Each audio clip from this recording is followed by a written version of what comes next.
આજે આંતરરાષ્ટ્રીય મહિલા દિવસ નિમિત્તે સમગ્ર રાજ્યમાં વિવિધ કાર્યક્રમો યોજાઈ રહ્યા છે।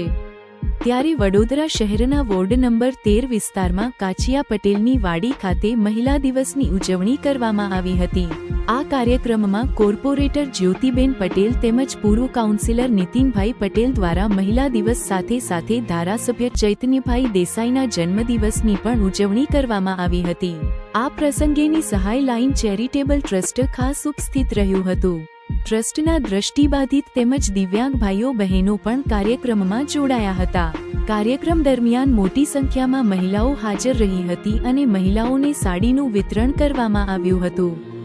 સાથે સાથે ધારાસભ્ય ચૈતન્યભાઈ દેસાઈના જન્મદિવસની ઉજવણી પણ કરવામાં આવી હતી।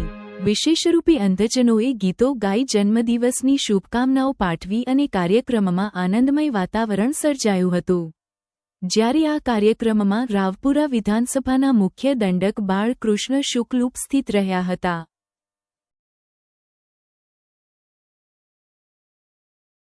આજે અકોટા વિધાનસભા મત વિસ્તાર ઇલેક્શન વોર્ડ 13 માં નીતિનભાઈ પટેલ અને અમારા કાઉન્સિલર જ્યોતિબેન પટેલ દ્વારા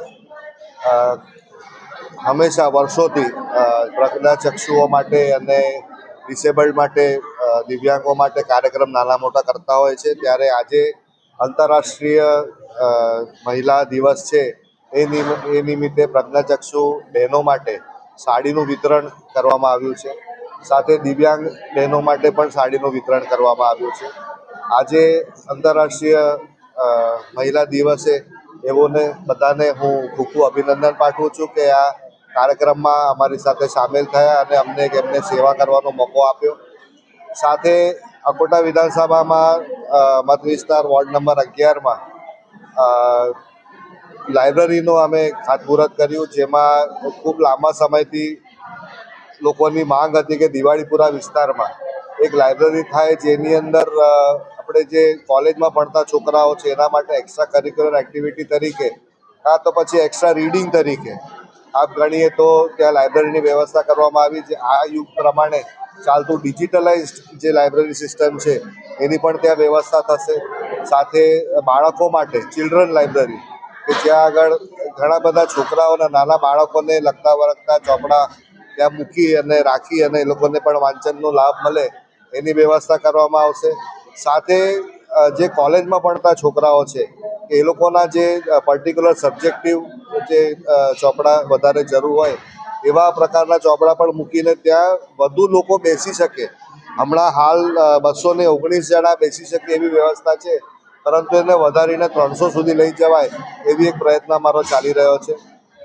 સાથે સાથે અકોટા વિધાનસભામાં વોર્ડ નંબર 12 જેમાં અકોટા અતિથિ ગૃહ આવેલું છે તેની પાછળ આવતું પ્લેગ્રાઉન્ડ, એની અંદર સ્વિમિંગ પુલની વ્યવસ્થા માટે ખૂબ લાંબા સમયથી અમારા પ્રયત્ન ચાલી રહ્યા હતા।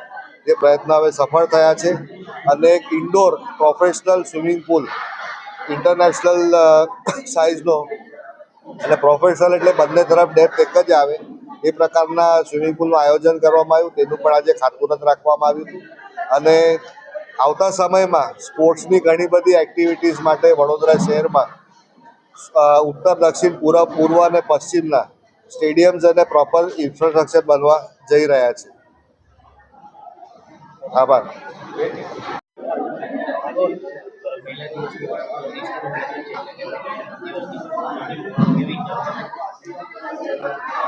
આજ રોજ જ્યારે આંતરરાષ્ટ્રીય મહિલા દિવસ હોય ત્યારે મહિલાઓ માટે તો દરરોજે જ એવું કહેવાય કે દરરોજે જ એમનો આંતરરાષ્ટ્રીય ગણો કે દરરોજે મહિલા દિન ગણો, કારણ કે મહિલા વગર ઘરમાં તમે જાણો છો કે કેટલું અસ્તવ્યસ્ત થઈ જાય।